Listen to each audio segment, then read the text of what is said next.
Welcome to this Rialto demo. We have recently launched this version of Rialto into production, and I'm just going to do a quick video highlighting uh, some of what you can do, and then talking a little bit about sort of the current limitations and caveats. So first of all, this is a website that has some analytics and reporting capabilities on top of a linked data system that we've built. The idea being that we would aggregate information from across different campus and external systems, put it into a single linked data store, and then build analytics on top of that store.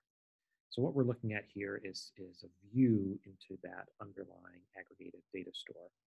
And you can see, if you look at the top here, the URL, which is rialto.sewell.stanford.edu, or the Sewell stands for Stanford University Libraries. This system right now, due to the fact that there is some data in here that has some privacy considerations, as well as the fact that it's still in an early phase of development, is not publicly visible at Stanford. It is behind a web auth authentication screen, and furthermore, you need to be in a specific work group to access it. So if you do want access to the system, you can send us a message, and we can add you. Okay, so what we're looking at here is the home page, and we see some information about the amount and kind of data that we have in the system. So those are some total numbers here. And then we have a navigational system here, which has analytics, which are these specific reports that we've built, and then a browse feature, which allows you to facet and search on the data, which is perhaps what I'll start with. So if I come over here, what I'm going to see is a view into the available data in the Rialto system. And this data includes people, publications, organizations, and grants. Let me just re-web auth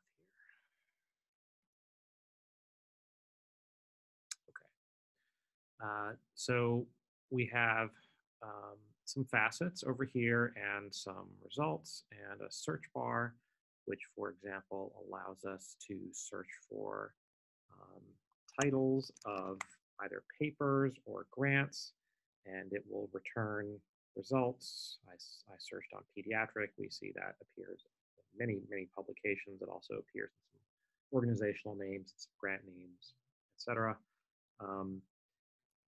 This isn't designed to be sort of a rich view, like a profiles view or a publications view. It's mostly just a way of just quickly seeing the kinds of data that we have in the system.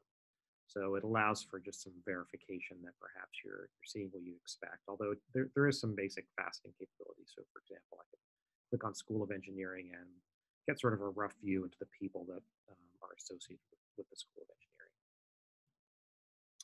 Okay, let me go over to analytics. So we've got three basic reports here. We have a collaborations report, a research trends by topic report, and a cross-disciplinary institute research report. Let me start over here. So what we have is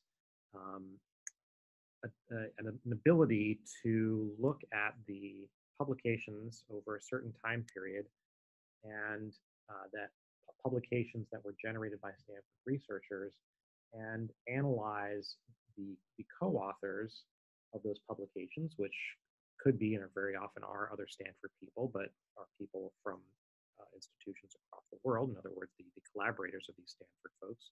And what we can do is look at both on a countrywide basis and on a institution basis, what are the most common collaborations?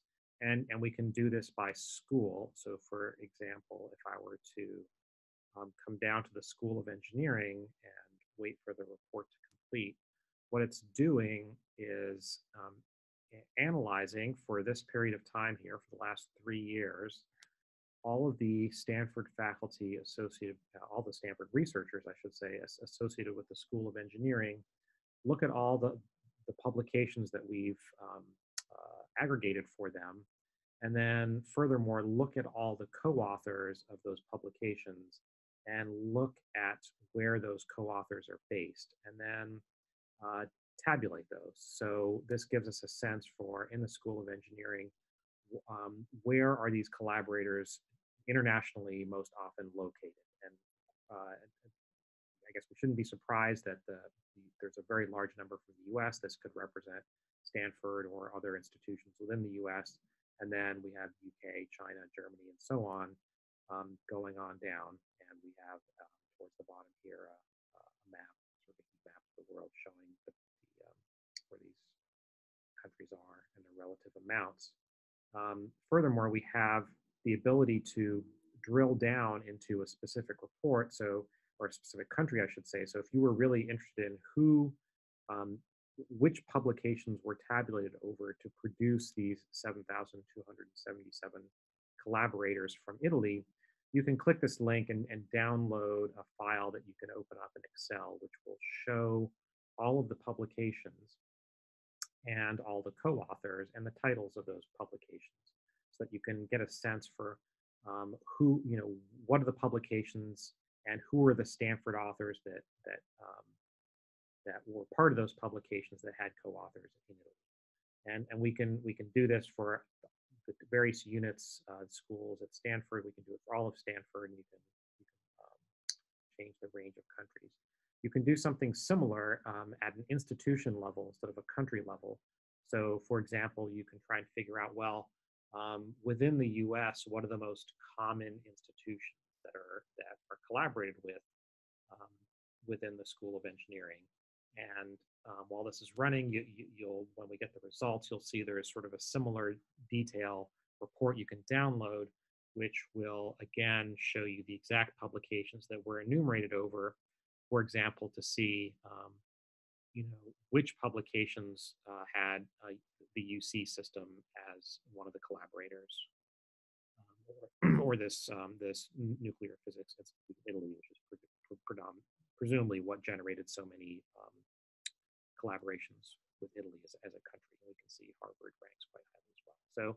So the idea here is to get a sense who Stanford researchers are collaborating with, both internationally at an institution level, and then dig down into those details. Okay, let's go to another report. The idea for this report is, again, to pick a school. Let's try the Graduate School of Education this time, and a time period. And what this report will do is, again, analyze the publications that were authored by researchers in that chosen school or department, and try and determine what the topic areas were of those publications, and then break them down by year over the time frame chosen above. And so the idea here is that you can see if there are any trends in topic areas, and maybe the Graduate School of Education was the most interesting one to choose here, is unsurprisingly educational research have the biggest numbers, and relatively steady over time. Of course, 2019 looks small because it's still early in 2019 when this video is being made. But if we were to choose a different school, like for example, let's try the School of Medicine, which is a very large group within the university. We might see the different trends in different topic areas within medical research, and choosing, for example, perhaps a longer time period. We may see some trends in research over time that may be interesting, show some interesting insight into what's happening in that field. So unsurprisingly, these topic areas align very well with research that we'd expect coming out of the School of Medicine. And you can also read very quickly into the totals and the most common topic areas for publication within that unit. Okay, let's go to the last report, which is somewhat related to what we just saw, but it turns it around and lets you and asks you to start with a research area, and then what it does is it looks at the different institutes at Stanford that are cross-disciplinary, that have researchers from across departments and potentially schools, and then tries to indicate over a time period what were the trends in the number of publications produced by researchers associated with that institute. And so if we choose biophysics, we see unsurprisingly that the cardiovascular institute has the most publications and seems, relatively stable. There's some years where the numbers are lower, and perhaps there's some insight to be gleaned there about why that may have been. The other idea here is that if an institute was established at a particular period of time, you may be able to gain some insight into the ROI of that institute, looking at perhaps changes in number of publications produced in a particular topic area. So that gives you a basic overview of what's possible with the current system. I wanted to say a few things about the data, where it comes from, and what some of the limitations that we currently have are. And so these are highlighted on this about page, and in some cases they're also discussed in the descriptions on the report pages themselves. We talk a little bit about where the data is coming from and what some of the limitations of that data might be. But very quickly, we have three primary sources. The first is Stanford Profiles, which has biographical information about everyone at Stanford, everyone currently at Stanford, including their names and departmental affiliations. And we pull that data into RIALTO. We also pull in data about the organizations that are at Stanford, so the schools, departments, institutes, and their hierarchy and relationship to each other. And we pull in publications via the Web of Science, which is a product of Clarivate Analytics, which is a third-party organization that we have a subscription to here in the libraries. So for each researcher name that we have at Stanford, we go to the Web of Science and request all of that person's publications and pull those in. For each publication, we can then look at the co-authors and then create add another person to RIALTO that is a co-author, which is why this people number, you may have been wondering why this number is so large. Clearly, there are not that many researchers currently at Stanford, but when you analyze not only all the researchers that are at Stanford, but all their collaborators, you end up with that much larger number. Finally, we pull in sponsored project grants from SARA, which is the Sponsored Research Administration System. And so again, for each person that is at Stanford, we ask that system about their grants, and we pull that into RIALTO. Now, some of the limitations that we have are that currently we use a rather simplistic approach to pulling publications, in that we simply use a researcher's name. And researcher name is ambiguous. There are researchers even within Stanford that have exactly the same name, and certainly when you look outside of Stanford and you start analyzing co-authors, you find many instances of researchers in very different fields who happen to have the same name. And that causes all sorts of problems when we index those publications and try to figure out, is this publication with this name, which researcher does it belong to? Is it the same researcher as one we already have, or is it a new researcher? And absent of a more robust approach to that, where you may analyze things like the field of research or the year of publication and so on, the approach we've taken in this initial version of the system is simply to match on name, which will lead to many instances of falsely connecting a publication to a researcher that they did not actually publish that publication simply because they had the same name. So we have some data in there that is going to be falsely attributed for that reason. We also have some challenges with the coverage of publications. Since we're currently using one source to pull publications from, the Web of Science, this is very heavily tilted towards science, engineering, and medical disciplines, and so we will not have sufficient coverage in humanities and other fields. in other words, the research, if you look at research in those other fields, you will find that we are not having that information in Rialto, not because it doesn't exist or they haven't done it. We just don't have that source yet. And we also have some limitations on how often the data is indexed. Um, so this system is really meant to showcase what is possible when you aggregate data from diverse systems, put them into a data store where we can link the data together, and then produce some analytics on top of it.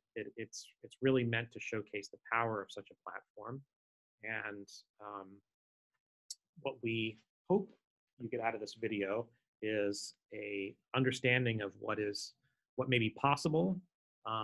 And with further development, we could imagine not only other reports or other mechanisms of viewing the data, but even an application programming interface, an API that we can build on top of this system to provide other reports and information out to the Stanford community. So again, if you are interested in having access to this system, we'd be happy to talk to you about the needs that you may have and other use cases that are not currently captured but could be captured, and just feedback on this system. So